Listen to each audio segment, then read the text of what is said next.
lupa subscribe dan nyalakan loncengnya. Bismillahirrahmanirrahim. Assalamualaikum warahmatullahi wabarakatuh. Hai.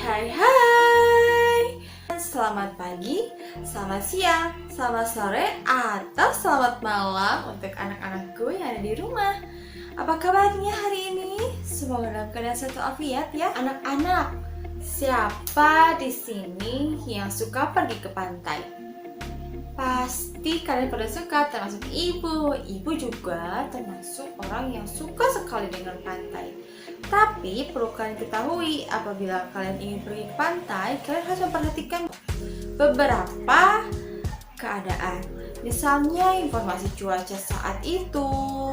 Lalu jika terjadi kemungkinan pahitnya, kalian bisa saja terjadi bencana di tempat atau lokasi yang ada di sekitar pantai. Salah satunya apa?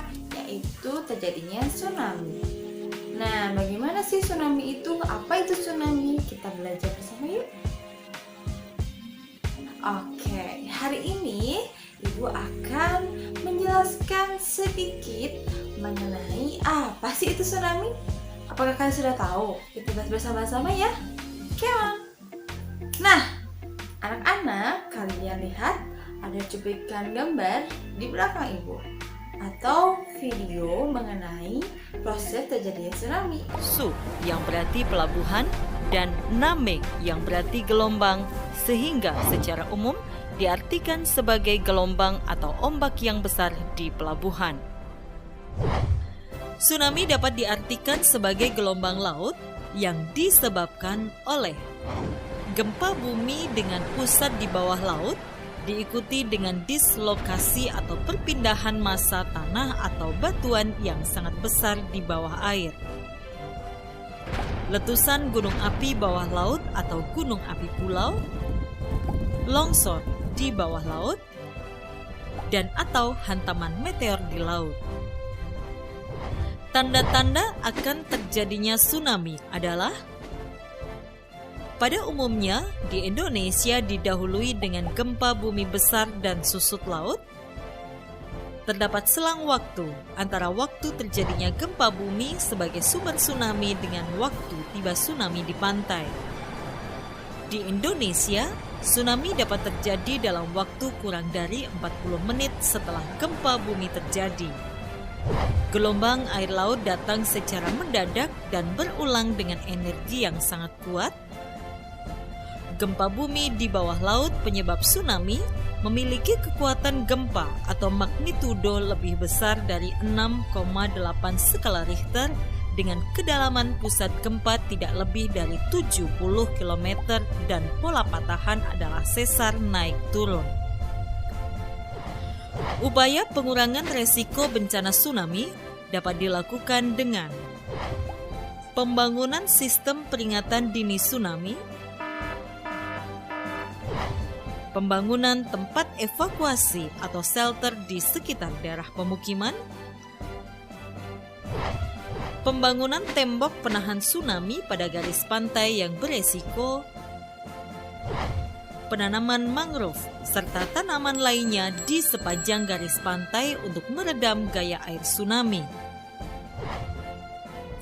Meningkatkan pengetahuan masyarakat lokal, khususnya yang tinggal di pinggir pantai tentang tsunami dan cara-cara penyelamatan diri terhadap bahaya tsunami. Segera melapor secepatnya pada pihak berwenang jika melihat tanda-tanda akan terjadinya tsunami. Segera naik ke tempat yang tinggi, pegunungan, atau gedung yang tinggi jika melihat tanda-tanda akan terjadinya tsunami. Beritahu orang-orang sekitar dan ajak serta ke tempat yang tinggi. Jika sedang di dalam perahu atau kapal di tengah laut dan mendengar berita dari pantai telah terjadi tsunami, jangan mendekat ke pantai, arahkan perahu ke laut. Gelombang pertama biasanya disusul gelombang berikutnya. Pastikan gelombang telah benar-benar mereda sebelum turun ke daerah yang rendah. Lakukan pertolongan pertama pada para korban. Kenali ancamannya, kurangi resikonya. Video ini dipersembahkan oleh Badan Nasional Penanggulangan Bencana.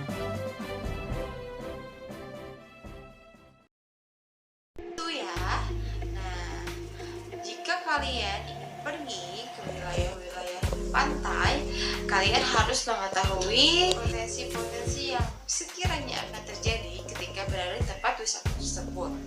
Nah, selamat liburan dan tetap jaga kesehatan. Jangan lupa untuk tetap memperhatikan keadaan lingkungan.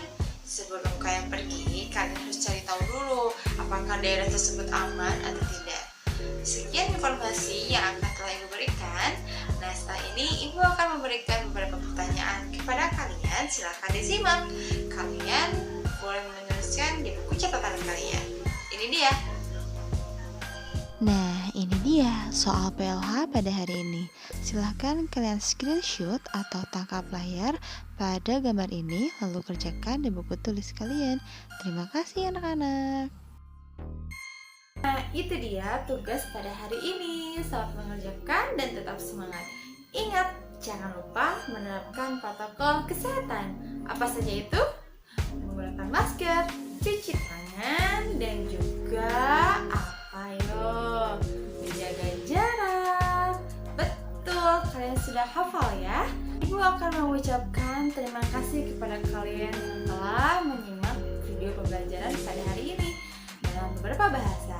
Terima kasih. Thank you. Kamsahamnida. Arigato. Sisi. Hatur nuhun, matur suwun. Wassalamualaikum warahmatullahi wabarakatuh. Dadah.